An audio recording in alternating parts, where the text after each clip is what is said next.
આકાશવાણી ભુજ સ્થાનિક સમાચાર જાગૃતિ વકીલ વાંચે છે. નમસ્કાર. આગામી 7 મેના રોજ રાજ્ય લોકસભાની યોજાનારી સામાન્ય ચૂંટણીઓ માટે આજે ભારતીય જનતા પાર્ટી અને કોંગ્રેસના કેટલાક ઉમેદવારોએ ઉમેદવારી પત્રો ભર્યા છે, જ્યારે આવતીકાલે 16 એપ્રિલે પ્રદેશ ભાજપ અધ્યક્ષ સી.આર. પાટીલની ઉપસ્થિતિમાં ભુજ ખાતે કચ્છ લોકસભા બેઠકના ઉમેદવાર વિનોદ ચાવડા નામાંકન પત્ર ભરશે, તો અખિલ ભારતીય રાષ્ટ્રીય કોંગ્રેસ દ્વારા કચ્છ લોકસભા ચૂંટણીના ઉમેદવાર નીતેશ લાલન ગુજરાત પ્રદેશ કોંગ્રેસ પ્રમુખ શક્તિસિંહ ગોહિલની ઉપસ્થિતિમાં ઉમેદવારીપત્ર રજૂ કરશે.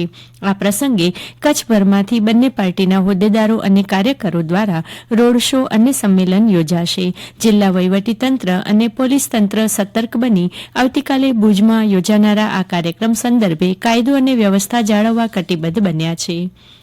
ગઈકાલે રાજ્યમાં 35 આઈપીએસ અધિકારીઓની બઢતી સાથે બદલી કરવામાં આવી હતી, જેમાં પૂર્વ કચ્છના પ્રથમ એસપી રહેલા કચ્છ બોર્ડર રેન્જના આઈજી તરીકે ચિરાગ કોરડિયાની નિમણૂક કરાઈ છે.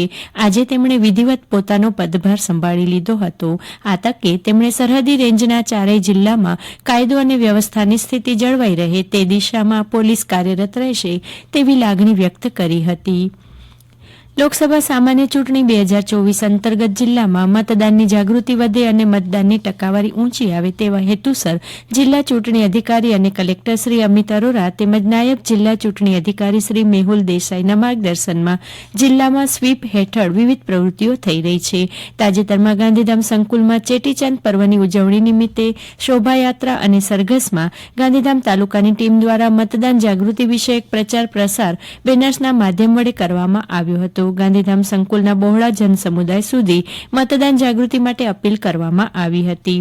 તો અંધચેતન મંડળ વૃદ્ધાશ્રમ ભચાઉમાં ચૂંટણી પર્વની માહિતી વડીલોને આપવામાં આવી હતી. સર્વે વડીલોએ મત આપવા માટેની પ્રતિજ્ઞા લીધી હતી. ઉપરાંત ભચાઉના ડેપ્યુટી કલેક્ટર નાયબ મામલતદારે વડીલોને ચૂંટણી અંતર્ગત મત અધિકાર વિશે તથા દિવ્યાંગજનો માટે મત આપવા માટે સરકારની સેવાઓ વિશે જાગૃત કરી મત આપવા પ્રોત્સાહિત કર્યા હતા. કચ્છના પ્રસિદ્ધ યાત્રાધામ માતાના મઢમાં ચૈત્રી નવરાત્રી પર્વના છઠ્ઠા નોરતે રવિવારે ગઈકાલે મોટી સંખ્યામાં યાત્રિકો ઉમટ્યા હતા. 15,000થી વધુ ભાવિકોએ માના દર્શન કર્યા હતા. તો આજે પણ માઈ ભક્તોનો અવિરત પ્રવાહ ચાલુ છે. દરમિયાન આજે 7મા નોરતે સાંજે 8 વાગ્યે જગદંબા પૂજન સાથે મઢ જાગીર અધ્યક્ષ યોગેન્દ્રસિંહજી રાજાબાવાના હસ્તે હોમ હવનની ધાર્મિક વિધિનો આરંભ થશે. મોડી રાત્રે 12:30 વાગ્યે શ્રીફળ હોમ સાથે ધાર્મિક વિધિનું સમાપન થયા બાદ માં આશાપુરાનું પૂજન તેમજ આરતી થશે. આજે હોમ હવનના આયોજનને લઈને મંદિર આખી રાત શ્રદ્ધાળુઓ માટે ખુલ્લું રહેશે. તો ભુજના આશાપુરા માતાના મંદિરે પણ સાંજે હોમ હવન વિધિ યોજાશે. વિશ્વની સૌથી મોટી લોકશાહી ધરાવતી ભારતમાં મતદારોને મતાધિકારનો ઉપયોગ મારફત પોતાના જનપ્રતિનિધિને ચૂંટવાની તક મળે છે, એવું સૂર વ્યક્ત કરતા ભુજ ખાતે અણુસૂત્ર સમિતિ અને કચ્છ મિત્ર દ્વારા આયોજિત ચૂંટણી શુદ્ધિ અને જનજાગૃતિ બાઇક રેલીના પ્રસ્થાન વેળાએ વ્યક્ત કરાયો હતો. વિવિધ સૂત્રોચ્ચાર તથા હોર્ડિંગ્સ બોર્ડ તથા બેનર સાથે આ રેલી સમાજ જાગૃતિ અભિયાનનું સુંદર આયોજન બની હતી.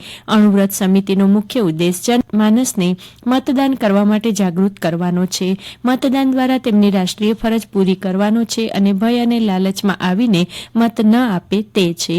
અણુવ્રત વિશ્વ ભારતી સોસાયટી દ્વારા સમગ્ર ભારતભરમાં ચૂંટણી દરમિયાન ચુનાવ શુદ્ધિ અભિયાન ચલાવાઈ રહ્યું છે અને તેમાં પણ સાચી લોકશાહીના ઉત્સવ માટે લોકો સ્વયં જાગૃત બને, સાચા અને નિષ્ઠાવાન લોકોને વોટ કરે, તેના માટે સ્વચ્છ ચૂંટણીનો ફેલાવીએ ઉજાસ, ભારતનો કરીએ શ્રેષ્ઠ વિકાસ. અણુવ્રત ચૂંટણી શુદ્ધિ અભિયાનના આ સૂત્ર સાથે ઝુંબેશ ચલાવી રહી છે. અંજાર શહેરમાં ઘણા વર્ષોથી રામનવમીના સાંજે ભવ્ય રથયાત્રાનું આયોજન કરાય છે. આ વર્ષે પણ ભવ્ય આયોજનને આખરી ઓપ અપાતા ટ્રસ્ટ દ્વારા પત્રકાર પરિષદ યોજી સમગ્ર રૂપરેખા અને અગત્યના મુદ્દાઓ જણાવવામાં આવ્યા હતા. અને આ સાથે આ સમાચાર બુલેટિન પૂરું થયું. નમસ્કાર.